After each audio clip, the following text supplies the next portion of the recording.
in the Knicks core group, Paul. Yeah. But what went wrong, though, for the Knicks up against the Pacers? Well, I think the depth was too much. And like I said, along the route to a championship, you got to be good and you got to be a little lucky. Indiana got lucky. Lucky. Like Indiana did get lucky in game one. Little lucky. Yeah, for sure. Indiana got lucky in game one. Or if that bounce didn't hit the top of the Madison Square Garden Statue of Liberty sign and come all the way down, then we'd probably be having a different discussion today. And so I do think the Knicks should stay the course. You know, you got great pieces. I like, what they have, but they need a little more depth, I think. They need one. I think they're one player away. But do they need more depth, or do they need to unlock the depth that they have and they just don't know what it is? Because if you look at it last year, Rick, when they had to go to the bench, those guys played well in the minutes that they played. Solid. They were solid. Yeah, but when you went to the bench, it still looked like Indiana was just a little bit better than them. And I don't think they need much. They don't need an all-star caliber player. They just need another role player who you can really count on night in and night out. That's better than what you got now coming off the bench. Yeah.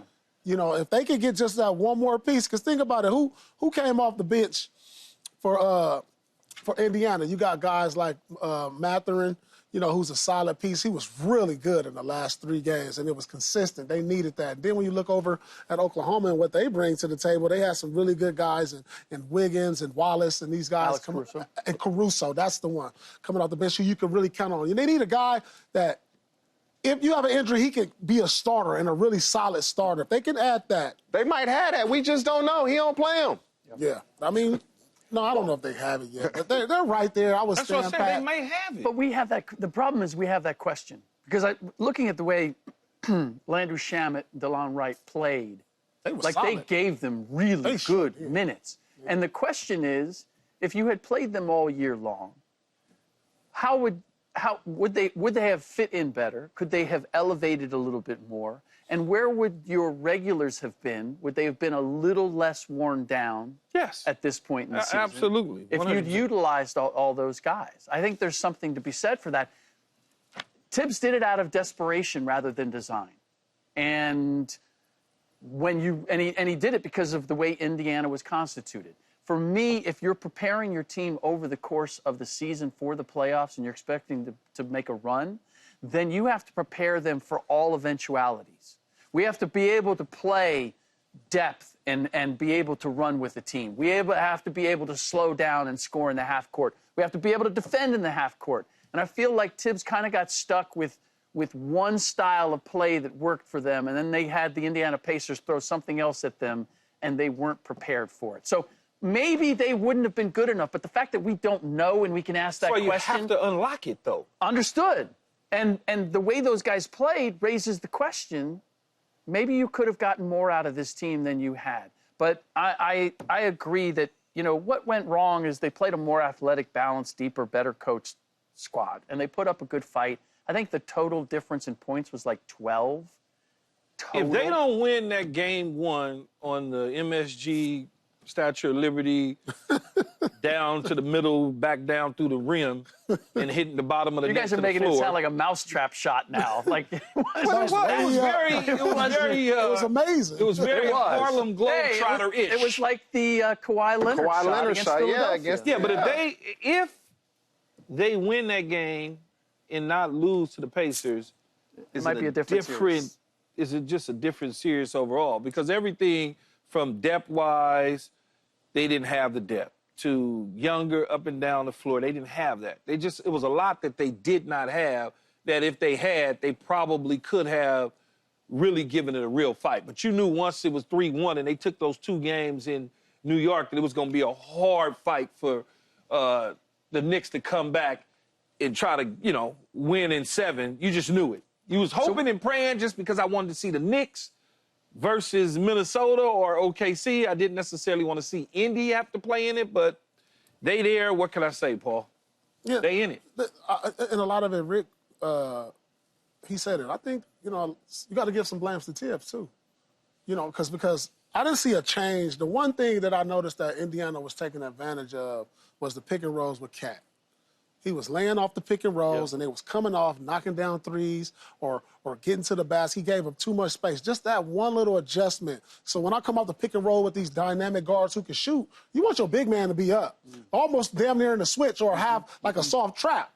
You know, they wasn't doing that. They were just allowing him. No man's land. He was in no man's land a lot of the times. And, you know, you hear certain reports about them questioning Cat's defense. Well, listen, Cat was productive. I don't care what you say. Yep. He was productive. He was Very giving you productive. 20 and 10 every night. So you're not going to sit here and tell me he was the reason y'all lost. No, it was adjustments that need to be done to the game plan. But I do believe the Knicks got all the pieces. And, you know, congratulations to New York for beating my Celtics this year. You know, great year. Maybe y'all can put up a banner for that, but unfortunately they don't have banners for that. I loved how y'all roamed the streets and threw trash at Indiana fans, and that's the reason I troll you guys to today. But good year. In all fairness, in all honesty, great year. I just feel like everybody the Pacers have more depth. Tibbs knew going into this series that the Pacers played fast. They played with the fastest pace in the league. You knew going into the series, and you still gonna play 7 guys? You knew this going into the series. They up and down the court, and you still gonna play 7 guys. And then you were forced to play other guys, and Shaman and DeLon Wright, like, oh, they playing well. You started letting Precious Chua play a little bit more.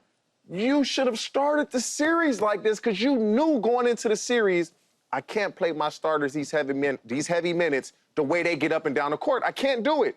And when you did and they played well, it made you look bad. Yeah. Think about this. Where has he So they been, lost- though, Rick?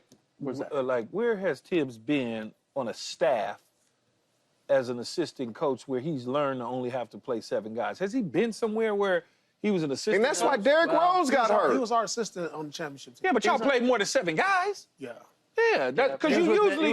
he was with Van Gundy in New York. But Van Gundy played more than 7 guys, right? You know what? No, they come from they kind of the They same. kind of come from the That's same. That's why I asked that question. Yeah, like, because usually Where'd he get that from? Where you Yeah. get that from? Yeah. Because if we see And it, he's- it's very obvious to our eyes that you need to be playing more than 7 guys.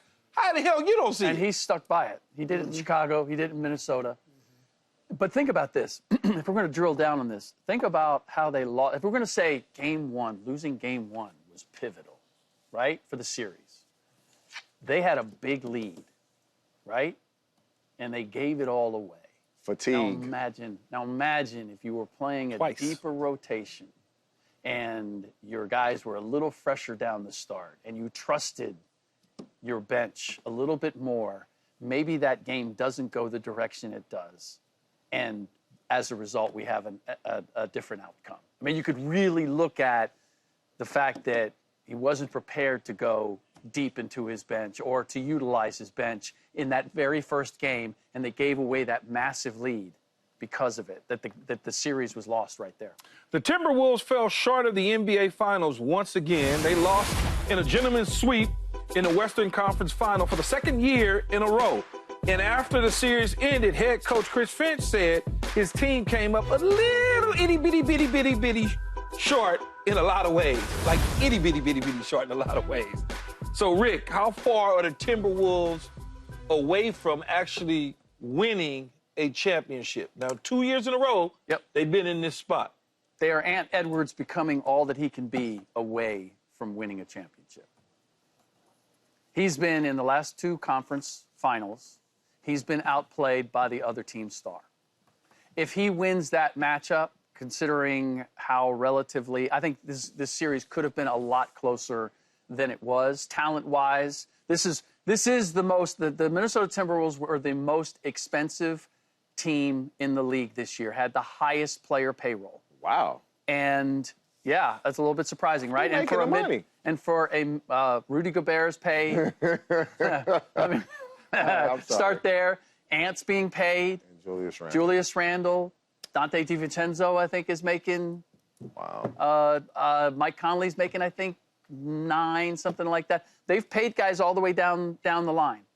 And I just feel if it is, I consider it a compliment to Ant because I believe that he can be the leader of a championship team. But he's going to have a complete game. And that means he's going to have to be a 3-level scorer. He's going to be able to operate different places on the floor, much like SGA is capable of. and be able to get everybody involved and understand the moments when he has to be aggressive and the moments when he has to get other guys involved. I think Ant has the capability of being all that. But he has to get to it now rather than later. I keep hearing he's, last year he's 22, this year he's 23. Here's the reality. Guys don't necessarily have this great big window of going to conference finals and playing for championships year after year with the same team. It simply doesn't happen. You look at Tracy McGrady or Penny Hardaway went to the finals his second year in the league. Never went back. Never went back. Tracy McGrady was first team All-NBA a couple of years in a row, won back-to-back scoring titles. Never came close to winning a championship. And both of those guys, about this stage of their careers, we were thinking, oh, they're going to be all-time greats. They're going to play for titles. We're saying the same thing about Ant Edwards. And I think somebody has to say, Ant, you need to be great. You need to be held accountable. Because if I look at the guys that are in the finals right now, Shai Gilgeous-Alexander and Tyrese Halliburton, what do they have in common? They were both traded by their original teams. They were both doubted in terms of their capability of doing this. I've never heard that with Ant. I only hear how great he is and how young he is.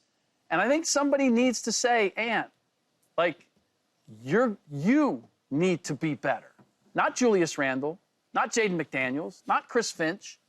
You need to be all you can be if you want to win a championship. And I think that'll happen. You got it. I'm not trying to be an apologist for Ant-Man. Growth every single year.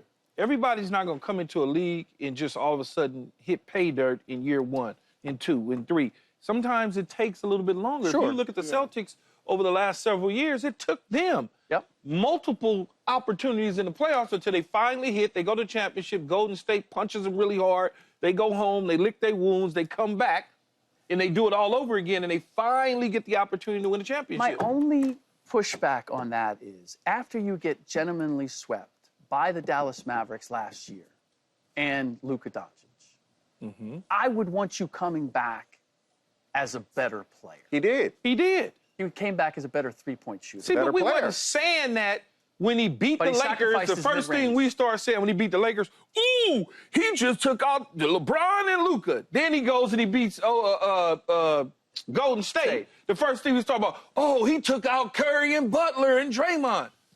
Now he loses, and we act as though he just. But I was saying that was nothing. I was saying those early wins were fool's gold.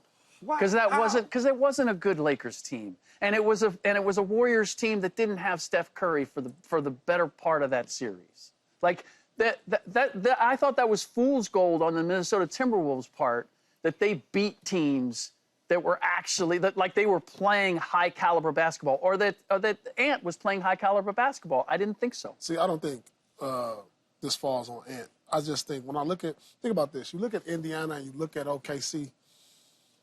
I don't see a lot of weaknesses on these teams. You know what I'm saying? They got depth, they got coaching, they got all-star players. There's too many liabilities. Let's just keep it real. Minnesota, too many Conley and Gobert were liabilities for that ball club. And you lost to a team that, if they win this championship in a convincing way, we're going to say this is an all-time team, having an all-time year. And eventually we're going to say that Shai Gilgeous is an all-time player. So, as far as Ant getting better, yeah, of course you want to keep developing and doing that, but they got to reconstruct their roster. And I think they got to get a point guard, and they got to figure out what they're going to do with Gobert, because the last 2 years in the conference finals, Gobert was a liability on defense. You have to get younger there at the guards, because these guards that are coming up, Conley, he's a backup guard at this stage. Okay. Conley's a backup guard at this stage. When you look at the class of the West, when you look at the teams at the top that are going to be coming at you next year with these guards like Memphis and Houston and so on, Dallas and Denver, you need younger guards to compete. And so, yes, Ant does have to get better. The Wolves are right there. They have a young core. They just need to improve on 2 spots. And I think they're right there. I wouldn't overreact to Ant's. He's 23, his first time really getting put in a super lead position like this. Like, and we're expecting more from him. We forget he's 23, guys. 23-year-old He's 23. front man for a team And he's with knocking at the door. with a 37-year-old point guard. Yeah. And this is the thing, though. They were saying this about Jason Tatum. And when he won the championship, how old was he? 26. He was 26. Yeah. And now who's in the finals this year? And how old is he? SGA. 26. He's 26. It's Yeah, a process. And so with Anthony Edwards being 23, it's a process. And is he going to have to continue to improve? Yes. But he knows this. You can see in his interview, he knows he has to improve. And it's not as if he's not improving his game. Okay, now let me be a better three-point shooter. He went and worked on that. It's just a process that you got to get your butt spanked a few times and start to learn what it is and what I have to do. Now, to me, he needs a consistent second scoring option.